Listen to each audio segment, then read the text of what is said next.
வாசிக்கலாம். லூக்கா சுவிசேஷகத்தின் புஸ்தகம் 24வது அதிகாரம் 6வது வசனம். அவர் இங்கே இல்லை, அவர் உயிர்த்தெழுந்தார். அவர் இங்கே இல்லை, அவர் உயிர்த்தெழுந்தார். நம்ம எல்லாருக்கும் நல்லா தெரிந்த ஒரு காரியம். ஆண்டவராகிய இயேசு கிறிஸ்து அவர் மரணத்தை ஜெயித்தார். அவர் பாதாளத்தை ஜெயித்தார். அவர் பாவத்தை ஜெயித்தார். அவர் பிசாசை ஜெயித்தார். அவர் உலகத்தை ஜெயித்தார். இப்படி சொல்லிக்கொண்டே போகலாம். எல்லாவற்றையும் அவர் என்ன செய்தார்? ஜெயித்தார். கர்த்தருடைய பிள்ளைகளாக்கிய நீங்கள் ஒரு காரியத்தை நீங்கள் அறிந்து கொள்ள வேண்டும். இந்த உலகத்தில் மொத்தம் 4200 ரிலீஜியன் இருக்குது, மதங்கள். எத்தனை மதம்? 4200 மதங்கள் இருக்கிறது. ஆனால் கிறிஸ்தவ மதத்தில் மாத்திரம்தான் ஒரே ஒரு கல்லறை மாத்திரம்தான் திறந்திருக்குது. அதுவும் இயேசுவினுடைய கல்லறை மாத்திரம்தான் என்ன செய்கிறது? இன்றைக்கும் திறந்து இருக்கிறது. இந்த கல்லறை திறந்திருப்பது எதை காண்பிக்கிறது அப்படின்னாக்கி, இயேசு அவர் மரணத்தை ஜெயித்தார் என்பதற்கு அடையாளமாக இருக்கிறது. இந்த உலகத்தில் எந்த மனிதனாலும் இதை மறுக்க முடியாது. இயேசு உயிர்த்தெழுந்தார் என்பதற்கு சாட்சிகள், ஆதாரங்கள் எல்லாமே என்ன செய்கிறது? இருக்கிறது. அதனால் எந்த மனிதனும் அதை என்ன செய்ய முடியாது? மறுக்கவே முடியாது. நீங்க நல்லா அறிந்து கொள்ள வேண்டும், ஆண்டவராகிய இயேசு கிறிஸ்து இந்த உலகத்தில் இருந்த நாட்கள்லயே அவர் என்ன செய்திருக்கிறார்? அவர் மரித்து 3வது நாள் உயிர்த்தெழுவேன் என்று சொல்லி அதை குறித்து அவர் என்ன செஞ்சிருக்கிறார்? சொல்லியிருக்கிறார். நீங்க வேதத்தில் எடுத்து நீங்க வாசிக்கலாம். யோவான் சுவிசேஷகத்தின் புஸ்தகம் 2வது அதிகாரம் அதனுடைய 19வது வசனத்தை நீங்க வாசிப்பீங்க அப்படின்னாக்கி, யோவான் சுவிசேஷகத்து 2:19. இயேசு அவர்களுக்கு பிரதியுத்தரமாக, இந்த ஆலயத்தை இடித்து போடுங்கள், 3 நாளைக்குள்ளே இதை நான் என்ன செய்வேன்? எழுப்புவேன் அப்படின்னாரு. இந்த ஆலயத்தை இடித்து போடுங்கள், 3 நாளைக்குள்ளே நான் அதை என்ன செய்வேன்? எழுப்புவேன் அப்படிங்கிறாரு. அப்படி சொல்லும் பொழுது யூதர்கள் என்ன நினைச்சாங்க அப்படின்னாக்கி, இந்த கையினால கட்டப்பட்ட ஆலயத்தை குறித்து அவர்கள் நினைச்சாங்க. இந்த ஆலயத்தை கட்டுகிறதற்கு நாங்கள் 46 வருஷமா கட்டி இருக்கிறோம், இவர் 3 நாளில் இதை கட்டிடுவேன் அப்படிங்கிறார, இது எப்படி அப்படின்னு சொல்லி கேட்கிறார். அப்பதான் ஆண்டவராகிய இயேசு கிறிஸ்து அங்க மனுஷனுடைய கையினால் கட்டப்பட்ட அந்த ஆலயத்தை அல்ல, தன்னுடைய சரீரமாக்கிய ஆலயத்தை குறித்து அங்க என்ன செய்கிறார்? பேசுகிறார். இந்த ஆலயத்தை இடித்து போடுங்கள், 3 நாளைக்குள்ளே நான் அதை எழுப்புவேன் என்று சொல்லி சொன்னார். நீங்க நல்லா கவனித்து, இது எதை காண்பிக்கிற? இடித்து போடுங்கள் என்பது அவருடைய மரணத்தை என்ன செய்கிறது? காண்பிக்கிறது. அதை எழுப்புவேன் என்பது அவருடைய உயிர்த்தெழுதலை காண்பிக்கிறது. ஆண்டவருடைய பிள்ளைகள் பாருங்க, அந்த அவருடைய சரீரமாக்கி அந்த ஆலயத்தை இடித்து போட்டார்கள். ஆனா 3வது நாள் அந்த ஆலயத்தை அவர் என்ன செய்தார்? எழுப்பினார். ஹல்லேலூயா, ஹல்லேலூயா. நீங்க நல்லா கவனித்துக் கொள்ளுங்க. ஆண்டவருடைய பிள்ளைகள் பாருங்க, அவர் மரணத்தை என்ன செய்தார்? ஜெயித்தார். அவர் மரணத்தை ஜெயித்தார். நீங்க ஒரு காரியத்தை நீங்க நல்லா அறிந்து கொள்ளணும். அவர் மரித்து அடக்கம் பண்ணப்பட்டார். அடக்கம் பண்ணப்பட்ட பொழுது சில ஸ்திரீகள் என்ன நினைக்கிறாங்க அப்படின்னாக்கி, அவருடைய கல்லறைக்கு என்ன செய்கிறார்கள்? கடந்து வருகிறார்கள். எடுத்து வாசிக்கலாம். மார்க்கு 16வது அதிகாரம் முதல் 3 வசனங்களை வாசிக்கலாம். மார்க்கு சுவிசேஷகத்தின் ஓய்வு நாளுக்கு மறுநாள் மகதலேனா மரியாளும் யாக்கோபின் தாயாக்கிய மரியாளும் சலோமே என்பவளும் அவருக்கு சுகந்த வர்க்கம் இடும்படிக்கு அவைகளை வாங்கி கொண்டு வாரத்தின் முதலாம் நாள் அதிகாலையிலே சூரியன் உதயமாக்குற போது கல்லறையினிடத்தில் வந்து, நீங்க நல்லா கவனித்துக்கோ, அவங்க எதுக்காக வராங்க அப்படின்னா அதிகாலையில் வராங்க. நீங்க நல்லா கவனித்துக்கோ, இயேசு மரித்தது வந்து எத்தனை மணிக்கு? வெள்ளிக்கிழமை மதியம் 3 மணிக்கு. இயேசு உயிர்த்தெழுந்தது பார்த்தீங்க அப்படின்னா அதிகாலையில். எப்போ உயிர்த்தெழுந்தார்? அதிகாலையில். இந்த ஸ்திரீகள் என்ன செய்யறாங்க அப்படின்னாக்கி அதிகாலையில் வருகிறார்கள். எதற்கு? சுகந்த வர்க்கம் விடணும், அந்த நாத்தம் வந்துடக்கூடாது. பணத்தில் என்ன வரும் அப்படின்னா நாத்தம் வரும். நீங்க பார்த்தீங்க அப்படின்னாக்கி இந்த உலகத்திலேயே எல்லாவற்றையும் விட கெட்ட நாத்தம் எதுல வரும் அப்படின்னா மனுஷனுடைய பணத்துல தான் வரும். அந்த மனுஷனுடைய பணத்திலிருந்து வரக்கூடிய நாத்தத்தை சகிக்கவே முடியாது. ஆமா, அந்த ஸ்மெல்ல நீங்க எடுத்தாலே நீங்க செத்து போயிருவீங்க. ஆமா, அந்த அளவுக்கு பயங்கரமா ஸ்மெல் அடிக்கும். ஆமா, அப்போ அதனால அதுக்கு சுகந்த வர்க்கம் இடணும் அப்படின்னு சொல்லி காலையில வருகிறாங்க. இப்ப என்ன அப்படின்னாக்கி அவங்க என்னத்தை யோசிச்சுக்கிட்டு வருகிறாங்க அப்படின்னாக்கி கல்லறைய ஒரு பெரிய கல்லை வச்சு என்ன செஞ்சிருக்கிறாங்க? அடக்கி வச்சிருக்காங்க. அந்த கல்லை நமக்காக யார் புரட்டுவா? இதுதான் அவங்களுக்குள்ள இருந்த ஒரு பெரிய கேள்வி. இதுதான் அவங்களுக்குள்ள இருந்த ஒரு பெரிய கேள்வி. ஏன் அப்படின்னாக்கி நீங்க வாசிங்க, மத்தேயு சுவிசேஷகத்தின் புஸ்தகம் 27வது அதிகாரத்துல அதனுடைய 60வது வசனத்தை நீங்க வாசிப்பீங்க அப்படின்னாக்கி மத்தேயு 27வது அதிகாரம்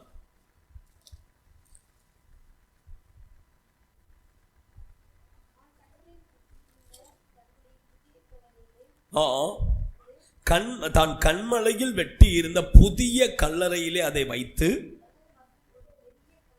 நீங்க நல்லா கவனித்துக் கொள்ளுங்க, அவரை எந்த மனுஷன் கல்லறையில வைத்தானோ அவன் கல்லறையின் வாசலில் பெரிய கல்லை புரட்டி வைக்கிறான். என்னத்தை வைக்கிறான்?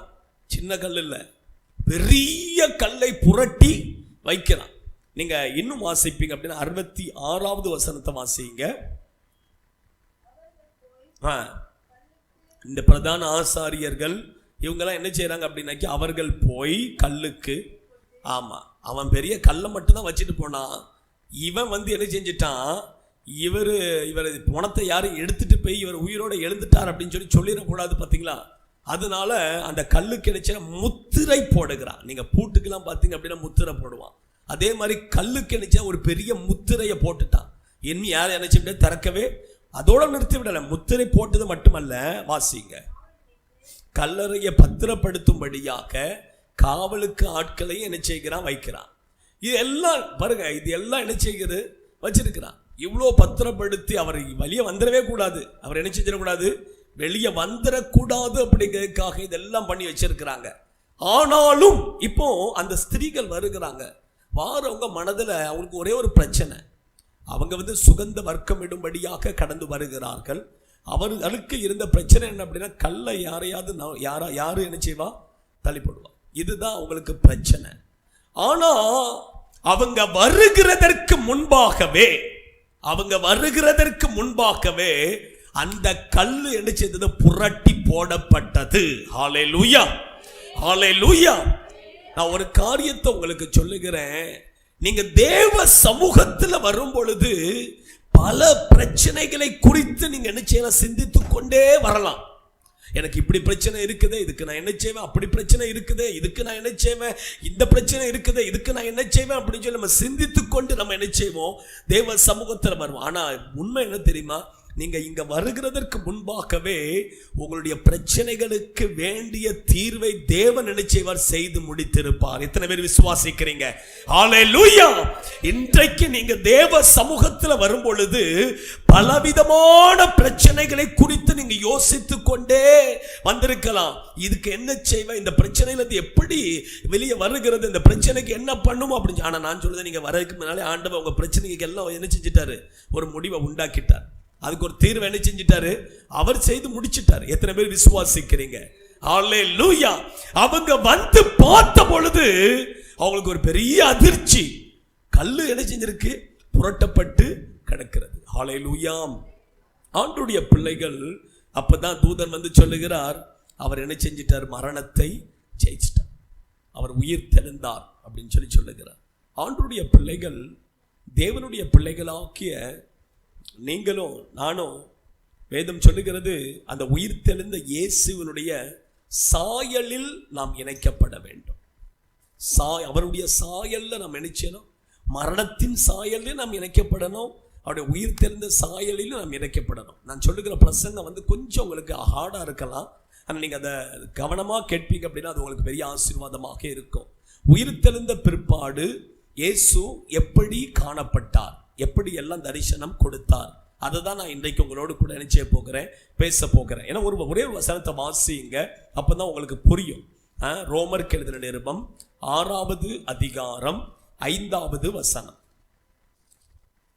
ரோமருக்கு எழுதின நிருபம் 6வது அதிகாரம் 5வது வசனம். 6 verses 5.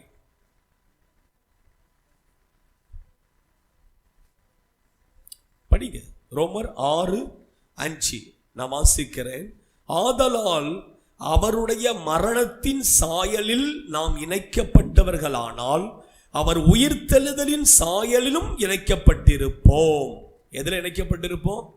இயேசுவினுடைய மரணத்தின் சாயலிலே நம்ம இணைக்கப்படணும், அவருடைய உயிர்த்தெழுதலின் சாயலிலே இணைக்கப்படும். ஒரு மனுஷன் எப்பொழுது மரணத்தின் சாயல்ல இணைக்கப்படுகிறான், எப்பொழுது ஒரு மனுஷன் உயிர்த்தெழுதலின் சாயல்ல இணைக்கப்படுகிறான் அப்படின்னா, ஞானஸ்நானம் எடுக்கும் பொழுது. எப்பமா? ஞானஸ்நானம் எடுக்கும் பொழுது. மூழ்கும் பொழுது மரணத்தின் சாயல், எழும்பும் பொழுது உயிர்த்தெழுதலின் சாயல். மூழ்கும் போது மரணத்தின் சாயல்ல இணைக்கப்படுகிறோம், எழும்பும் பொழுது. அதனால ஞானஸ்நானம் கண்டிப்பா நம்ம என்ன செய்யணும்? எடுக்கணும். நீங்க நல்லா கவனித்துக்கொள். இயேசு உயிர் தெழுந்ததுனால நமக்கு ஒரு நம்பிக்கை இருக்குது. என்ன நம்பிக்கை இருக்கு? நான் மரித்தாலும் என்ன செய்வேன்? உயிரோட எழுந்திருப்பேன் அப்படிங்கிற நம்பிக்கை. ஏன்னா பழைய ஏற்பாட்டு காலத்துல யாருக்கும் அந்த நம்பிக்கை கிடையாது. சிலர் சொல்லுவாங்க உயிர் தெழுந்தது உண்டு அப்படிமா, சிலர் உயிர் தெழுந்தது இல்லை அப்படிமா. ஆனா இயேசு உயிர் தெழுந்ததுனால, இயேசு மரணத்தை ஜெயித்ததுனால இன்றைக்கு நமக்கு ஒரு பெரிய நம்பிக்கை இருக்கிறது. நாமும் கண்டிப்பாக மரணத்தை ஜெயிப்போம், உயிர் தெழுவோம் என்கிற நம்பிக்கை நமக்கு என்ன செய்கிறது? இருக்கிறது. மரணத்துக்கு பிற்பாடு ஒரு வாழ்க்கை இருக்கிறது என்கிற நம்பிக்கை நமக்கு என்ன செய்கிறது? இருக்கிறது. நான் சொல்லுகிறேன், இயேசு பார்த்தீங்க அப்படின்னா உயிர் தெழுந்தார். கல்லறையில் வந்து பார்க்குறாங்க. பார்த்த பொழுது பார்த்தீங்க அப்படின்னாக்கி துணியெல்லாம் எப்படி என்ன செஞ்சிருந்தது? சுருட்டி வச்சிருந்தது. அப்போ அவருக்கு என்ன தேவையில்லை? உயிர்த்தெழுதல் ஒரு மனுஷன் பெற்றுக்கொள்ளும் பொழுது அவனுக்கு என்ன தேவையில்லை? ட்ரெஸ்ஸு தேவையே இல்லை. ஏன் அப்படின்னா கர்த்தருடைய மகிமை அவனை என்ன செஞ்சிருக்கும்? மூடி இருக்கும். கர்த்தருடைய மகிமை, அந்த உயிர்த்தெழுதல் கர்த்தருடைய மகிமை அவனை என்ன செஞ்சிருக்கும்? மூடி இருக்கும். சரி, எனிவே நான் சொல்ல வேண்டிய காரியத்தை சொல்லுகிறேன். அவர் உயிர்த்தெழுதலின் சாயலில் இணைக்கப்படணும். நம்ம எதில் இணைக்கப்படணும்? எதில் இணைக்கப்படணும்? நீங்க ஞானஸ்நானம் எடுக்கும் பொழுது ஒரு மனுஷன் உயிர்த்தெழுதலின் சாயல்ல நினைச்சு அவரை போல நம்ம என்ன செய்யறோம்? இணைக்கப்படுகிறோம். இப்போ அவர் உயிர்த்தெழுந்த பிற்பாடு அவர் எப்படி எல்லா ஜனங்களுக்கு தரிசனமானார், அதே போல நாம உயிர்த்தெழுதல் சாயல் இணைக்கப்பட்டா அவரே மாதிரி நம்மளும் மாறணும்ல. எப்படி? கரெக்ட் தானா? யோசிச்சு பாருங்க. சொல்லுகிறேன், 3 காரியம் சொல்லுகிறேன். யோவான் சுவிசேஷகத்தின் புஸ்தகம் 20வது அதிகாரம் 15வது வசனம்.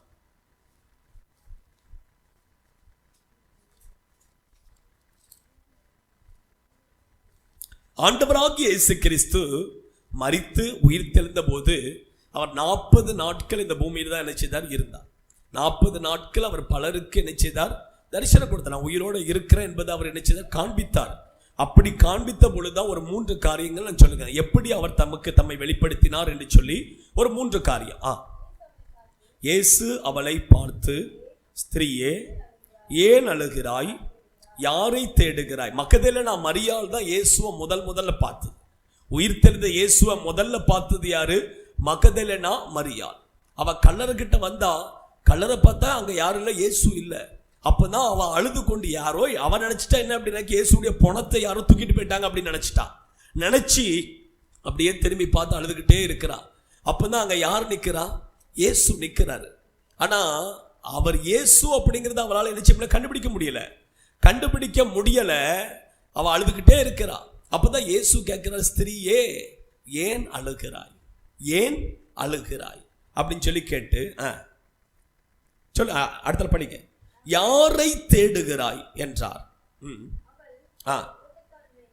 அவள் அவரை தோட்டக்காரர் என்று எண்ணி. எப்படி அவரை அப்போ எப்படி வெளிப்பட்டார்?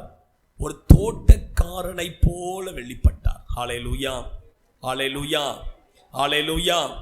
ஆண்டவராகிய இயேசு கிறிஸ்து அவர் உயிர்த்தெழுந்த பிற்பாடு மகதலேனா மரியாளுக்கு தன்னை வெளிப்படுத்தும் பொழுது அவர் ஒரு தோட்டக்காரனை போல என்ன செய்கிறார்?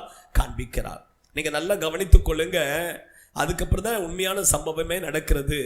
என்ன அப்படின்னாக்கி, இயேசு அவளை நோக்கி 16வது வசனம் மரியாளே என்றார். அவ மரியாளே அப்படின்னு சொன்ன உடனே இவ கண்டுபிடிச்சிட்டா, இது யாரு? உடனே ரபூனி என்றால் அதற்கு போதகரே என்று உடனே இவன் நினைச்சுதா உணர்ச்சி வசப்பட்டு உடனே போய் தொட போகிறா. என்ன செய்ய போகிறா? தொடாதே. நினைச்ச ஒரே வார்த்தை, தொடாதே.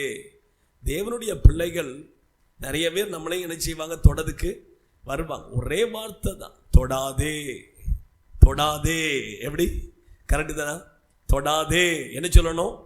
வாலிப பிள்ளைகளுக்கு முக்கியமாக என்ன அப்படின்னாக்கி, இன்னைக்கு நிறைய டச்சு தான் நிறைய நடக்குது. ஆமாம், வாயினால பேச மாட்டாங்க, டச் பண்ணி தான் என்ன செய்வாங்க? பேசுவாங்க.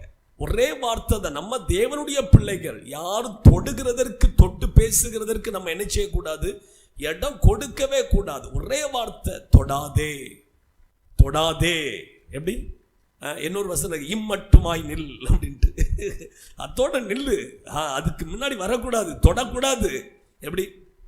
ஆண்டுடைய பிள்ளைகள் ரொம்ப அவசியம். இது நமக்கு ரொம்ப அவசியம். ஆமாம், அந்த அந்த நாட்கள்லாம் பார்த்தீங்க அப்படின்னாக்கி பரிசுத்தவான்களுடைய வாழ்க்கையை பார்த்தீங்க அப்படின்னா பயங்கரமாக இருக்கும். நீங்கள் பார்த்தீங்கன்னா தெரியும். அவங்க நீங்கள் ஒரு பெண் இப்படி டீ கிளாஸை கொண்டு வந்து கொடுத்தாக்கி கையில் டீ வாங்க மாட்டாங்க, வையும்பாங்க. டீ கூட ஏன்னா கைப்பற்றுமா, அந்த அளவுக்கு அவ்வளோ பரிசுத்தமாக வாழ்ந்தாங்க. இப்போல்லாம் அப்படி கிடையாது. இப்போல்லாம் ஊழியக்காரங்களே வித்தியாசமாக தான் இருக்காங்க. அவர் விசுவாசிகளை சொன்னதுக்கு என்ன இருக்குது? ஆமாம், வை அப்படிமா, கை நீட்டி வாங்க கூட மாட்டாங்க. அந்த அளவுக்கு பரிசுத்தமாக ஜீவிப்பாங்க, அந்த அளவுக்கு பரிசுத்தத்தில் இருப்பாங்க. ஆமாம், பெண்கள்கிட்ட அதிகமாக பேசவே மாட்டாங்க. ஆமாம், பெண்கள்கிட்ட அதிகமாக பேசவே மாட்டாங்க. அந்த பெண்கள் பேசுனா பெண்கள்கிட்ட தான் போய் பேசிக்கணும். ஆமாம், சிஸ்டர்கிட்ட தான் போய் பேசிக்கணும். பாஸ்டர்லாம் அதிகமாக நினைச்ச முடியாது. ஆமாம், வந்தால் ஜோம் பண்ணுவாங்க, அனுப்பிவிடுவாங்க, அவ்வளோதான். அந்த அளவுக்கு பரிசுத்தமாக இருப்பாங்க, அந்த அளவுக்கு டிஸ்டன்ஸ் மெயின்டைன் பண்ணுவாங்க. ஆனால் இப்போல்லாம் அப்படி கிடையாது. இப்போல்லாம் பாஸ்டருடைய பைக்கில் உட்காந்து விசுவாசி பிரயாணமே பண்ணுறாங்க. அந்த அளவுக்கு கிறிஸ்தவம் உலகம் என்ன செஞ்சு போச்சு? பரிசுத்தத்தில் முத்தி போச்சு. ஆமாம், ஆண்டுடைய பிள்ளைகள் பாருங்க நமக்கு ரொம்ப அவசியம். முதல்ல நான் சரி, நான் அந்த டாபிக்கில் போகலை. ஆனால் தோட்டக்காரர் முதல்ல என்னது? அவர் தோட்டக்காரர். தேவனுடைய பிள்ளைகள் ஆக்கிய நீங்களும் நானும் ஒரு தோட்டக்காரன் செய்ய வேண்டிய அத்தனை வேலையும் நம்ம என்ன செய்யணும்? ஒரு தோட்டக்காரனுடைய வேலை என்ன சொல்லுங்க? ஒரு தோட்டக்காரனுடைய வேலை என்ன? எடுத்து வாசிங்க. லூக்கா சுவிசேஷகத்தின் புஸ்தகம் 13வது அதிகாரம் 7வது வசனம் 8வது வசனத்தில் ஆண்டவராகிய இயேசு கிறிஸ்து ஒரு ஓமையை சொல்லுகிறார். 13:7-8. அப்பொழுது அவன் தோட்டக்காரனை நோக்கி, இந்த 3 வருஷமாய் ஒன்றையும் காணவில்லை, இதை வெட்டி போடு, இது நிலத்தையும் ஏன் கெடுக்கிறது என்றார். அடுத்த வசனம், அதற்கு அவன், ஐயா, இது இந்த வருஷம் இருக்கட்டும், நான் இதை சுற்றிலும் கொத்தி எரு போடுவேன், கனி கொடுத்தால் சரி, இனி கொடாவிட்டால் அதை வெட்டி போடுவேன். அப்போ ஒரு தோட்டக்காரனுடைய வேலை என்ன அப்படின்னாக்கி, நல்லா மரத்துக்கு கொத்தி எற போட்டு அதுக்கு தண்ணீர் பாய்ச்ச வேண்டியது யார் வேலை? தோட்டக்காரனுடைய வேலை. நீங்கள் நல்லா கவனித்துக் கொள்ளுங்க. அப்போ இயேசு தன்னை வெளிப்படுத்தும் பொழுது எப்படி வெளிப்படுத்துகிறார்? ஒரு தோட்டக்காரனை போல வெளிப்படுத்துகிறார். அப்போ அவருடைய உயிர்த்தெழுதலின் சாயலில் இணைக்கப்படுகிற நாமும் ஒரு தோட்டக்காரன் செய்ய வேண்டிய அத்தனை வேலைகளையும் நம்ம என்ன செய்யணும்? நீங்க மற்றவங்களுக்கு செய்யட்டா முதல்ல நமக்கு என்ன செய்யணும் நம்மளை நம்ம சுத்தப்படுத்தி பரிசுத்தப்படுத்தி நம்மளை சுத்திகரித்து நம்ம கனி கொடுக்கிறதற்கு நம்ம என்னென்னலாம் செய்யணுமோ அதை நம்ம என்ன செய்யணும் கொத்தி எரு போட்டு சுத்திகரிப்பது என்பது நீங்க வேத வசனத்தின் மூலமாக நம்ம என்ன செய்கிறது சுத்திகரிக்கிறது. வேத வசனத்தை கொண்டு நீங்க வேத வசனத்தை நல்லா படிக்கணும். நல்லா நீங்க படிக்க படிக்க படிக்க படிக்க நமக்குள்ள என்ன உண்டாக்கும்? ஒரு சுத்திகரிப்பு உண்டாகும். வேத வசனத்தை படிக்காம உங்களுக்குள்ள ஒரு சுத்திகரிப்பு என்ன செய்யாது? நடக்கவே செய்யாது. வேத வசனத்தை நல்லா படிக்கணும். நீங்க வேதத்தை நல்லா படிக்கணும். ஒவ்வொரு நாளும் வேதத்தை படிக்கணும். ஒவ்வொரு நாளும் என்ன செய்யணும்? வேதத்தை நம்ம அதிகமாக படிக்கணும். ஏன்னா வேதம் சொல்லுகிறது, வாலிபன் தன் வழியை எதினால் சுத்தம் பண்ணுவான்? தன்னுடைய வசனத்தின்படி காத்து கொள்வதனால் அப்படின்னு சொல்லி 119வது சங்கீதத்துல சொல்லுகிறார் பாருங்க. 119வது சங்கீதத்துல சொல்லுகிறார். 9வது வசனத்தை வாசிங்க.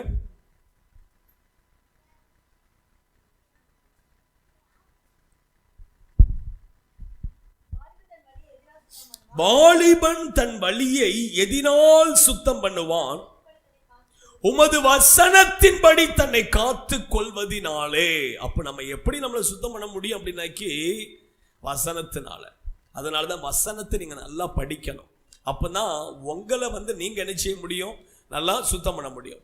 ரெண்டாவது, மரத்துக்கு என்னத்தை பாய்ச்சணும்? தண்ணீர் பாய்ச்சணும். இந்த தண்ணீர் என்பது பரிசுத்த ஆவியின் அபிஷேகத்தை என்ன செய்கிறது? காண்பிக்கிறது. முதல்ல நீங்க வசனத்தை நல்லா படிக்கணும். ரெண்டாவது, நல்ல ஆவியில நிரம்பி என்ன செய்யணும்? ஜெபிக்கணும். பரிசுத்த ஆவியில நிரம்பி ஜெபிக்கணும். ஏதோ ஞாயிற்றுக்கிழமை மட்டும் நம்ம ஆட்கள் ஞாயிற்றுக்கிழமையே ஆவியில நிரம்ப மாட்டாங்க. ஏன்னு தெரியல. ஆமா, கொஞ்சம் ஆவியில நிரம்பினா இது ஆயிருமோ என்னமோ தெரியல. ஆமா, ஆண்டுடைய பிள்ளைகள் பாருங்க, நல்ல ஆவியில நிரம்பி நல்லா துதிக்கணும். நல்ல ஆவியில நிரம்பி கர்த்தரை மகிமைப்படுத்தணும். நீங்க வேதத்துல பாருங்க, யோவான் ஸ்நானகன் தன்னுடைய தாயின் எலிசபெத்துடைய வயிற்றில் இருக்கும் பொழுது மரியாள் என்ன செய்கிறார்? வாழ்த்துகிறார். அந்த வாழ்த்துதல் செய்தியை கேட்ட உடனே அவளுக்கு ஏதோ ஆச்சுதான் இல்லையா, ஆனா வயிற்றுல இருக்க பிள்ளைக்குள்ள ஒரு அபிஷேகம் இறங்கிச்சு பாருங்க. அப்படியே வயிற்றுக்குள்ளே துள்ளி குதிக்க ஆரம்பிச்சிட்டு.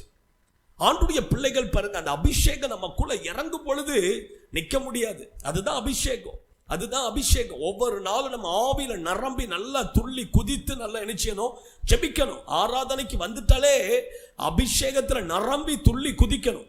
அதுதான் ரொம்ப முக்கியம். ஆமா, அந்த நீங்க நிரம்பதான் உங்களுக்குள்ள ஒரு சுத்திகரிப்பு உண்டாக்கும். உங்களுக்குள்ள ஒரு பரிசுத்தம் உண்டாக்கும். நீங்க கனி கொடுக்கக்கூடியவர்களாக என்ன செய்வீங்க? மாறுவீங்க. அதனாலதான் பாருங்க, வேதத்தை நல்லா வாசிக்கணும். ரெண்டாவது, பரிசுத்த ஆவியின் அபிஷேகத்தை நம்ம என்ன செய்யணும்? நிரம்பணும். யாராவது கொண்டு ஊத்துவாங்க அப்படின்னு நம்ம நினைக்கணும். நம்ம தான் நிரம்பணும். நம்ம தான் வசனத்தை படிக்கணும். நம்ம தான் ஒரு தோட்டக்காரனுடைய வேலையை என்ன செய்யணும்? செய்யணும். ஹல்லேலூயா. ரெண்டாவது இயேசு எப்படி தன்னை காண்பித்தார்? யோவான் சுவிசேஷகத்தின் புஸ்தகம் 21வது அதிகாரம் 4-5 வசனங்கள். யோவான் சுவிசேஷகத்தின் புஸ்தகம் 21:4-5 வாசிங்க சீக்கிரம்.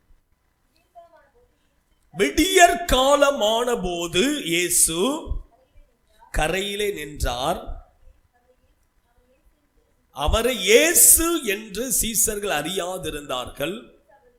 இயேசு அவர்களை நோக்கி, பிள்ளைகளே, புசிக்கிறதற்கு ஏதாகிலும் உங்களிடத்தில் உண்டா என்றார்.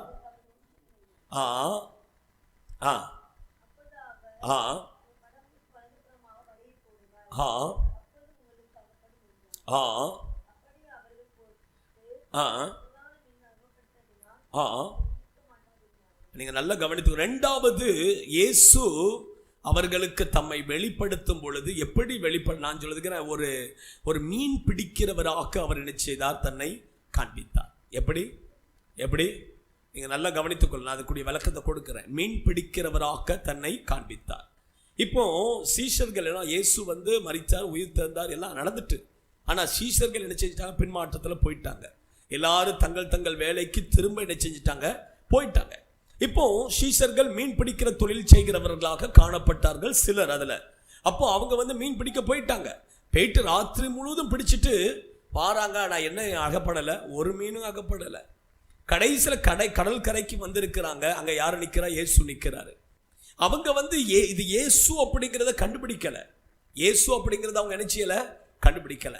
அவர் வந்து கேட்டார், புசிக்கிறதுக்கு ஏதாவது கொஞ்சம் மீன் இருக்காப்பா அப்படின்னு சொல்லி கேட்கிறாரு. கேட்டதுக்கு ஒண்ணுமே அகப்படலை அப்படின்னு சொல்லி சொல்லுகிறார். அப்பதான் அவர் சொல்றார், நீ வலது பக்கமா என்ன செய்யி, வலையை போடு. இப்போ இது வந்து இயேசு சொன்னார் அப்படின்னு சொல்லி அவங்க போடல. அவங்க என்ன நினைச்சாங்க அப்படின்னாக்கி, இவர் ஒரு மீன் பிடிக்கிறவர், அதனால இவருக்கு என்ன இருக்குது, நல்லா நம்ம பிடிச்சு 4 வருஷம் ஆச்சு, நம்ம இந்த தொழிலை செஞ்சு எத்தனை வருஷம் ஆச்சு, 4 வருஷம் ஆச்சு. ஆனா இவர் மீன் பிடிக்கிற, இவர் கண்டிப்பா பிடிச்சிட்டு இருக்காரு, அதனாலதான் இவருக்கு தெரியும், அதனாலதான் வலது பக்கமா போட சொல்ல அப்படின்னு சொல்லி போய் போட்டாங்க. போட்ட உடனே வலை கிளியத்தக்கதாக மீன்கள் என்ன செய்தது, அகப்பட்டது. வலை கிளியத்தக்கதாக மீன்கள் அகப்பட்டது. அதுக்கப்புறம் தான் இழுத்து கொண்டு வரும்போது தான் பேதுரு அங்க தள்ளி நின்று பார்க்கிறான். ஐயோ, இது யாரு, மீன் பிடிக்கிறவர் இல்லையே, இவரை பார்த்தா இயேசு மாதிரில இருக்கு அப்படின்னு சொல்லி உடனே எங்க ஜம்ப் அடிச்சான், தண்ணியில குதிச்சு ஓடி வந்தான். பாருங்க, ஆண்டுடைய பிள்ளைகள் பாருங்க, அப்ப இயேசு தம்முடைய சீசர்களுக்கு உயிர் தெழுந்த பிற்பாடு அவர் மீன் பிடிக்கிறவராக தன்னை என்ன செய்தார், வெளிப்படுத்தினார். அப்ப தேவனுடைய பிள்ளைகளாக்கிய நீங்களும் நானும் அவருடைய உயிர் தெழுதலின் சாயலில் இணைக்கப்பட்டு இருக்கிற தேவனுடைய பிள்ளைகளாக்கிய நீங்களும் நானும் மீன் பிடிக்கிறவர்களாக என்ன செய்யணும், காணப்படணும். மீன் பிடிக்க, அதான் இயேசு சொன்னாரு, மீன் பிடிக்கிறவங்க தான் இயேசு சொன்னார், மனுஷனை பிடிக்கிறவராக மாற்றுகிறேன் அப்படின்னாரு. ஆமா, நீங்களும் நானும் மனுஷர்களை பிடிக்கிறவர்களாக என்ன செய்யணும், காணப்படணும். ஹல்லேலூயா.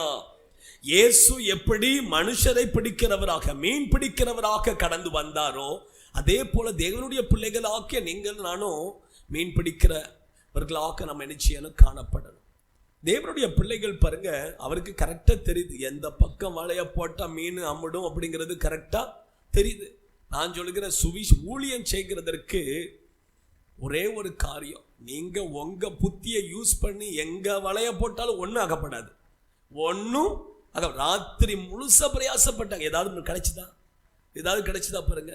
நம்மளும் செஞ்சு தான் பார்க்கும். கல்யாணில் எத்தனையோ வலைய போட்டு பார்க்குறேன், எத்தனையோ ஆனால் ஒரு மீனும் கிடைக்க மாட்டேங்குது. நான் சொல்றேன் என்ன அப்படின்னாக்கி, வசனத்தின்படி என்ன, இயேசு எங்க வலைய போட சொல்லுதாரோ அங்க கரெக்டா போட்டோம் அப்படின்னாக்கி வலை கிளியத்தக்கதாக மீன் என்ன செய்யும், கிடைக்கும். ஆமா, சபை நிரம்பி வழியத்தக்கதாக ஆத்துமாக்கள் என்ன செய்யும், கிடைக்கும். அதுதான் உண்மை. தேவனுடைய பிள்ளைகளாக்கிய நீங்களும் நானும் மீன் பிடிக்கிறவர்களாக என்ன செய்யணும், இருக்கணும். சுவிசேஷம் அறிவிக்கிறவர்களாக இருக்கணும். ஆத்துமாக்களை பிடித்து சபைக்குள்ள கொண்டு வரக்கூடியவர்களாக நம்ம என்ன செய்யணும், இருக்கணும். அதுதான் தேவன் எதிர்பார்க்கிறார். அப்பதான் உங்களுக்குள்ள அந்த உயிர் தெளிதலின் சாயல் என்ன செய்கிறது, இருக்கிறது. இல்ல அப்படின்னாக்கி மரணத்தின் சாயல் மாத்திரம் தான் இருக்கும், உயிர் தெளிதல் சாயல் என்ன செய்யாது, இருக்காது. அதான் அர்த்தம். தேவனுடைய பிள்ளைகள் பாருங்க, நம்ம மனுஷரை பிடிக்கிறவராக மாறணும். ஆமா, ஆத்துமாக்களை கொண்டு வர சுவிசேஷம் சொல்லணும். நம்மளால முடிந்த அளவுக்கு எல்லாருக்கும் என்ன செய்யணும், சுவிசேஷம் சொல்லிக்கிட்டே இருக்கணும். ஆமா, நீங்க அவர் உங்களை நீங்க வந்து சொல்ல ஆரம்பிச்சிட்டாலே போதும், இயேசு கரெக்டா உங்களை நினைச்சவர் நடத்துவார். இந்த ஆத்துமாவுக்கு நீ போய் சொல்லு, இந்த இடத்துல நீ வலைய போடு அப்படிம்பாரு. கரெக்டா போட்டீங்கன்னா அங்க மீன் என்ன செய்யும், அகப்படும். ஆமா, அவர் சொல்லுவார், இவன்கிட்ட சொல்லு, நீ இவன்கிட்ட சொல்லு அப்படிம்பாரு. நீங்க அங்க சொன்னீங்க அப்படின்னாக்கி கரெக்டா அந்த மீன் என்ன செய்யும், அகப்படும். நீங்களா போய் நான் இவளுக்கு போய் சொல்லுதேன் அப்படி போய் சொன்னீங்க அப்படின்னா ஒன்றும் நடக்காது, அங்க ஒரு கதையும் ஆகாது. ஆமா, நீங்க கரெக்டா அவர் சொல்ல கேட்டு நீங்க வலைய போட்டு பாருங்க, கரெக்டா மீன் அகப்படும். ஆமா, நீங்க ஜெபிக்கணும். முதல்ல என்ன செய்யணும், ஜெபிக்கணும். முதல்ல அவர்கிட்ட கேட்கணும். காலையில என்ன செய்யணும், அவர்கிட்ட கேட்கணும். ஏசப்பா, இன்னைக்கு நான் யாருக்கு உண்மை குறித்து சொல்லணும், யாருக்கு சுவிசேஷம் சொல்லணும். நீங்க கேட்டீங்க அப்படின்னா கரெக்டா இயேசு என்ன செய்வாரு, சொல்லி கொடுப்பாரு. மூன்றாவது, டைம் இல்லை அதனால கொஞ்சம் வேகமா போகிறேன். மூன்றாவது, லூக்கா சுவிசேஷகத்தின் புஸ்தகம் 24, 13, 14, 18 இதெல்லாம் வாசிங்க. லூக்கா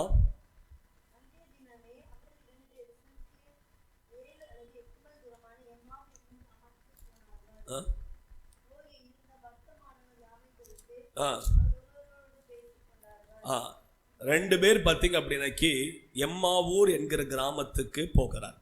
போகும் பொழுது மூணாவது நபராக இயேசு அவர்களோடு கூட என்ன செய்கிறார், சேர்ந்து நடக்கிறார். இப்போ என்ன நடக்குது அப்படின்னாக்கி, அவங்க போயிட்டு இருக்கும் பொழுது இயேசு அவங்க கிட்ட என்ன செய்யற, வசனத்தை குறித்து பேசுகிறார். அவர் எப்படி அவங்க என்ன நினைக்கிறாங்க அப்படின்னு அவரை குறித்து நீங்க வாசிங்க. 18வது வசனத்தை வாசிங்க. ஆ ஆ ஆ நீர் அந்நியராய் இருக்கிறீரோ என்றான். அப்போ இயேசு அவர்களோடு கூட இணைந்து போனாரு. அவர் எப்படி காண்பித்தார் அப்படின்னாக்கி, அவர் இஸ்ரவேல் தேசத்தார், யூதா தேசத்தார் போர் அல்ல, அந்நியராய் தன்னை காண்பித்தார். எப்படி? அந்நியராய். தேவனுடைய பிள்ளைகள் ஆக்கிய நீங்களும் நானும் அந்நியராக என்ன செய்யணும்? இருக்கணும். எப்படி இருக்கணும்? அந்நியராக. அந்நியர் அப்படின்னா ஆல்ரெடி பாருங்க, அந்நியர் அப்படின்னா யார் அந்நியர்? நீங்க மராட்டி ஜனங்களை போய் கேட்டீங்க அப்படின்னாக்கி நம்மளை பார்த்து என்ன சொல்லுவான்? இவன் அந்நியன் அப்படிமா. என்ன சொல்லுவான்? ஏன்னா நம்ம யாரு? நம்ம மகாராஷ்டிரியனா கிடையாது. நம்ம யாரு? அப்போ நம்ம இந்த பட்டணத்தில் யார் அப்படின்னா அந்நியர். அதான் அப்போஸ்தலனாகிய இப்ப இல்ல சாரி தாவீது சொல்லுகிறார். சங்கீதம் 39வது சங்கீதம் 12வது வசனத்தை வாசிங்க.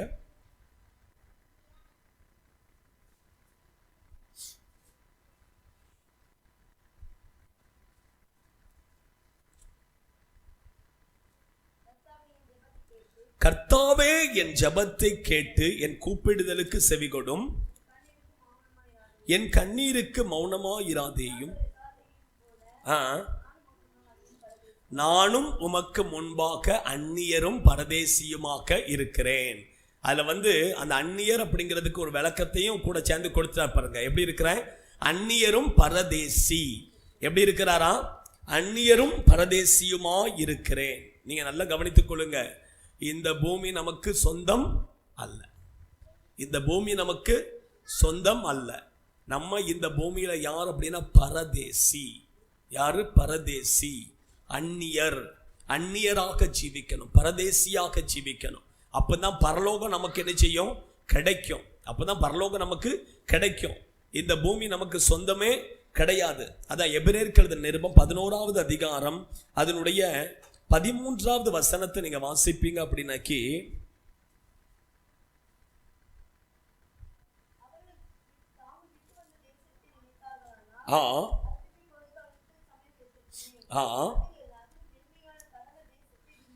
விரும்பினார்கள்,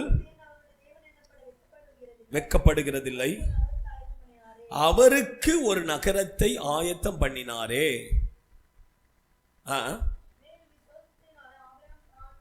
13வது வசனத்தை வாசிங்க. 13 அதனா 13 வாசிங்க. 11ல 13.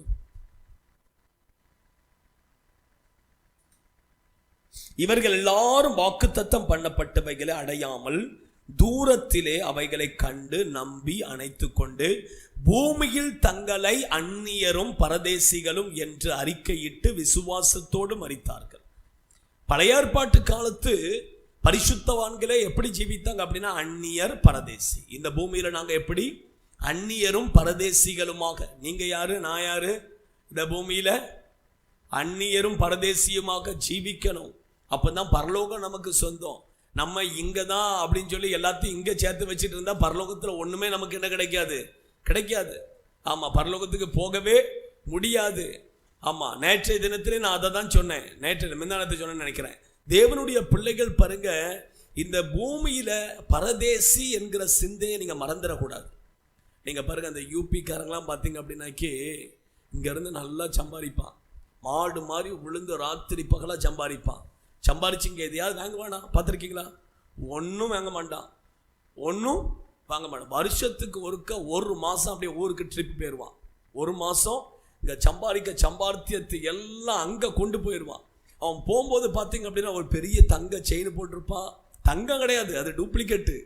அப்படியே அவன் கையில் என்னென்னலாமோ வச்சிருப்பான். அந்த நீங்கள் அவன் போகிறது லோக்கலாக போவான். ஆனால் அவன் போட்டிருக்க செயினையும் அவன் ட்ரெஸ்ஸிங்கையும் அவன் ஷூவையும் அவன் ஆளையும் பார்த்தீங்க அப்படின்னா ரொம்ப வித்தியாசமாக இருக்கும். பார்த்துருக்கிறீங்களா?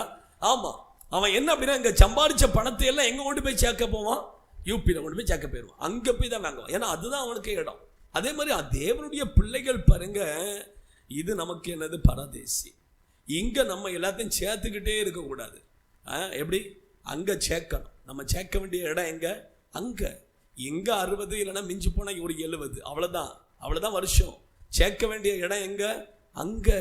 அங்கே நம்ம சேர்க்காம இங்கே நம்ம என்ன அப்படின்னா இங்கே தான் சேர்த்துக்கிட்டே இருக்கோம்.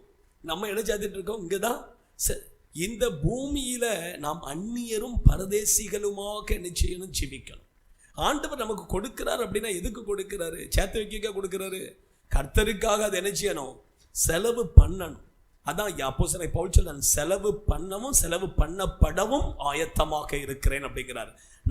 நம்மை நாமே செலவு பண்ணணும், பணத்தையும் செலவு பண்ணணும். அதுக்கு ஆயத்தமா நம்ம என்ன செய்யணும்? எப்பவும் இருக்கணும். ஆண்டுடைய பிள்ளைகள் பிறகு இந்த பூமியில நம்ம யாரு? அந்நியரும் பரதேசிகளுமாக ஜீவிக்க. அதுதான் அவருடைய உயிர்த்தெழுதலின் சாயல். நம்ம எல்லாரும் அப்படி எழுந்திருக்கலாமே. கொஞ்ச நேரம் அப்படியே ஜெபத்துக்கு கடந்து செல்லலாம். What happened to you?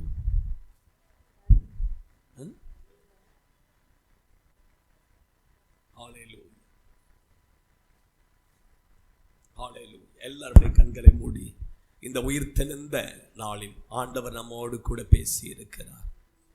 அவர் மரணத்தை ஜெயித்தார், அவர் பாதாளத்தை ஜெயித்தார், அவர் பிசாசை ஜெயித்தார், அவர் பாவத்தை ஜெயித்தார், அவர் உலகத்தை ஜெயித்தார். அல்லேலூயா. அவர் ஜெயம் எடுத்தார், அவர் ஜெயம் எடுத்தார், அவர் ஜெயம் எடுத்தார், அவர் ஜெயம் எடுத்தார். அல்லேலூயா, அல்லேலூயா. Thank you Jesus, thank you Jesus, thank you Jesus. வேதம் சொல்லுகிறது, அவருடைய மரணத்தின் சாயலில் இணைக்கப்பட்ட நாம் அவருடைய உயிர்த்தெழுதலின் சாயலில் நாம் இணைக்கப்படணும். அவருடைய உயிர்த்தெழுதலின் சாயலில் நாம் இணைக்கப்பட வேண்டும் என்று சொல்லி வேதம் சொல்லுகிறது. அல்லேலூயா. இயேசுவை, உயிர்த்தெழுந்த இயேசுவை, அவர் கல்லறையில் அடக்கம் பண்ணப்பட்ட இயேசுவை அதுக்கு கந்தவர்க்கம் இடும்படியாக சில ஸ்திரீகள் வரும் பொழுது அவங்களுக்கு இருந்த ஒரே பிரச்சனை, அந்த கல்லை யார் அகற்றி போடுவார் என்கிற பிரச்சனை. அந்த பிரச்சனை, அதுதான் அவங்களுக்கு இருந்த பிரச்சனை. தேவனுடைய பிள்ளைகள் அந்த பிரச்சனையோடு கூட வந்தாங்க. இங்க வந்து பார்த்தா அவங்க வருகிறதற்கு முன்பாக ஆண்டவர் அந்த பிரச்சனை எல்லாம் மாற்றிட்டாரு. கர்த்தர் தம்முடைய தூதனை அனுப்பி அந்த கல்லை புரட்டி போட்டார். இன்றைக்கு நீங்க தேவ சமூகத்தில் வந்திருக்கிறீங்க. ஒருவேளை நீங்க பலவிதமான பிரச்சனைகளோடு கூட நீங்க தேவ சமூகத்தில் வந்திருக்கலாம். நான் சொல்லுகிறேன், இன்றைக்கு நீங்க எந்த பிரச்சனையோடு கூட வந்தாலும் சரி, ஆண்டவர் நீங்க தேவ சமூகத்துக்கு வருகிறதற்கு முன்பாகவே அந்த பிரச்சனைகளுக்கு ஒரு முடிவை உண்டாக்கி விட்டார். அந்த பிரச்சனைகளுக்கு ஒரு முடிவை உண்டாக்கி விட்டார். ரிபாலா தீரா ராஷாகாலா ரிகபாதுனா ரிஹந்துருபிக்தினா ரிகபாரி அந்துருபிக்தினா ரிபலபலபலபல ஷகலரி அந்துரியா. அந்த தடையாக இருந்த கற்களை ஆண்டவர் தம்முடைய தூதனை கொண்டு அவர் புரட்டி போட்டார். இன்றைக்கு உங்களுடைய வாழ்க்கையில என்னென்ன தடை கற்கள் காணப்படுகிறதோ அந்த தடை கற்களை கர்த்தர் தம்முடைய தூதனை அனுப்பி புரட்டுகிறார். கர்த்தர் தம்முடைய தூதனை அனுப்பி புரட்டுகிறார், புரட்டுகிறார். ஓடாரி கபாதுனாரி அந்துருபிக்தினாரி பலபலபல ஷகலரி அந்துரியா ரிகபோரி அந்துருபிக்தினாரி பலபலபல ஷகலரி அந்துரியா ரிகபோரி அந்துருபிக்தினாரி பலபலபல ஷகலரி அந்துரியா. ஆண்டவரே ஸ்தோத்திரம். அவருடைய உயிர்த்தெழுதலின் சாயலில் நாம் இணைக்கப்படணும். ஞானஸ்நானம் எடுக்கணும். ஞானஸ்நானம் எடுக்காதவர்கள் நீங்கள் ஞானஸ்நானம் எடுக்கும்படியாக ஒப்புக் கொடுக்கணும். அவருடைய மரணத்தின் சாயலில் இணைக்கப்படணும். அவருடைய உயிர்த்தெழுதலின் சாயலில் நாம் இணைக்கப்படணும். உயிர்த்தெழுந்த பிற்பாடு இயேசு அவர் அந்த உயிர்த்தெழுந்த இயேசு எப்படியெல்லாம் தம்மை வெளிப்படுத்தினார் என்று சொல்லி ஒரு 3 காரியம் சொன்னேன். தோட்டக்காரனாக தேவனுடைய பிள்ளைகளாக்கிய நீங்களும் நானும் ஒரு தோட்டக்காரனாக காணப்படணும். தோட்டக்காரனுடைய வேலை அதை கொத்தி எரு போடணும், அதற்கு தண்ணீர் பாய்ச்சணும். அந்த கொத்தி எரு போடுகிறது என்பது வசனத்தை காண்பிக்கிறது. வசனத்தை கொண்டு தான் நாமே சுத்திகரிக்க முடியும். தண்ணீர் பாய்ச்சுகிறது என்பது பரிசுத்த ஆவியின் அபிஷேகம். நம்மை வசனத்தை நீங்கள் நல்லா படிக்கணும். நீங்கள் வசனத்தை படிக்கணும். உங்களுக்கு நேரம் கிடைக்கும் பொழுதெல்லாம் வசனத்தை படிக்கணும். டிராவல் பண்ணும் பொழுது வசனத்தை படிக்கணும். நீங்கள் எப்பப்பெல்லாம் உங்களுக்கு டைம் கிடைக்கிதோ வேதத்தை கையில் எடுத்து அப்படியே படிக்க ஆரம்பிங்க.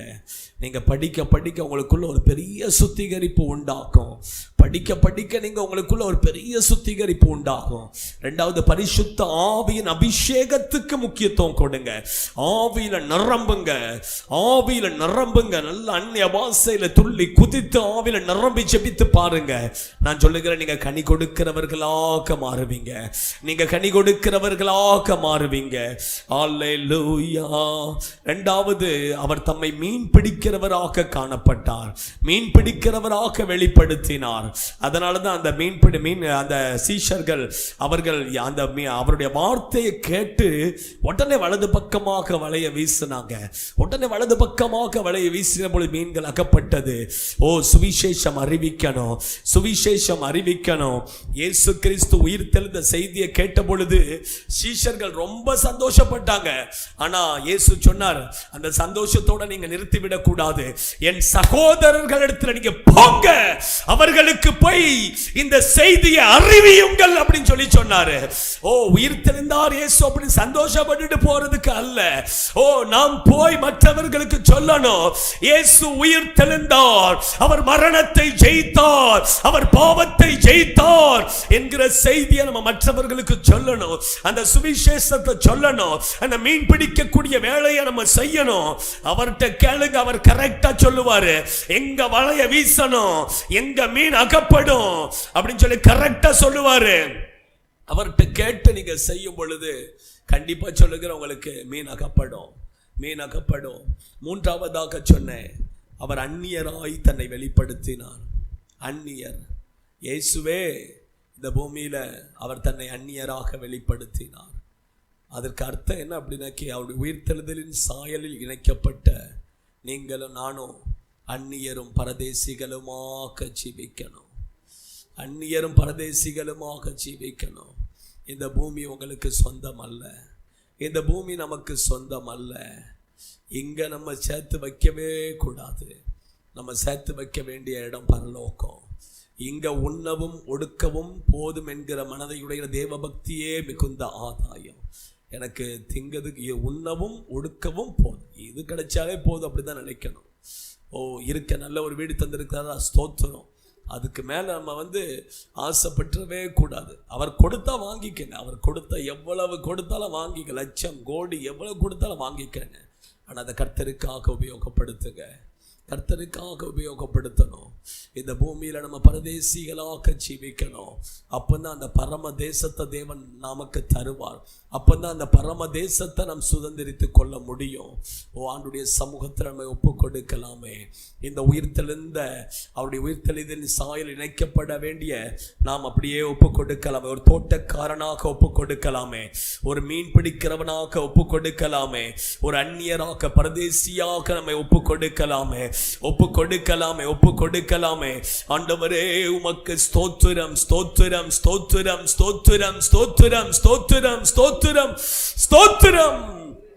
எங்கள் பரலோக தெய்வமே, நாங்கள் உமக்கு நன்றி செலுத்துகிறோம். அப்பா பிதாவே, நாங்கள் உம்மை உயர்த்துகிறோம்.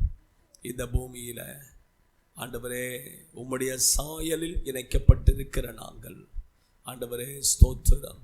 ஒரு தோட்டக்காரனாக, ஒரு மீன் பிடிக்கிறவனாக ஆண்டவரே ஸ்தோத்திரம், ஸ்தோத்திரம். ஒரு அந்நியரும் பரதேசியுமாக ஜீவிக்க கர்த்தர் எங்களுக்கு உதவி செய்வீராக. உம்முடைய தயவுள்ள கருத்தில் ஒப்பு கொடுக்கிறோம். கடந்து வந்து உம்முடைய பிள்ளைகள் எல்லாரையும் ஆசீர்வதிங்கப்பா. உம்முடைய உயிர்த்தெழுந்த வல்லமை உம்முடைய பிள்ளைகளுடைய வாழ்க்கையில கர்த்தர் வெளிப்படுத்துவீராக. நீர் அப்படியே செய்கிறபடியா நன்றி. இயேசுவின் நாமத்தில் பிதாவே, ஆமேன், ஆமேன். என் ஆத்துமாவே கர்த்தரை ஸ்தோத்தரி, என் முழுவதுமே பரிசுத்த நாமத்தை ஸ்தோத்தரி. என் ஆத்துமாவே கர்த்தரை ஸ்தோத்தரி, கர்த்தர் செய்த சகல உபகாரங்களையும் மறவாதே. ஆமென். நம்முடைய கர்த்தராகிய இயேசு கிறிஸ்துவினுடைய கிருபையும் பிதாவாகிய தேவனுடைய அன்பும் பரிசுத்த ஆவியானவருடைய அன்பின் ஐக்கியமும் பாதுகாவலும் நம் அனைவரோடு கூட சகல பரிசுத்தவான்களோடு கூட ஆண்டவராகிய இயேசு கிறிஸ்து வருகை மட்டும் இருப்பதாக. ஆமென். அல்லேலூயா, அல்லேலூயா, அல்லேலூயா. யாவருக்கு இயேசுவின் நாமத்தில் வாழ்த்துக்கள். ஸ்தோத்திரம். Praise the Lord.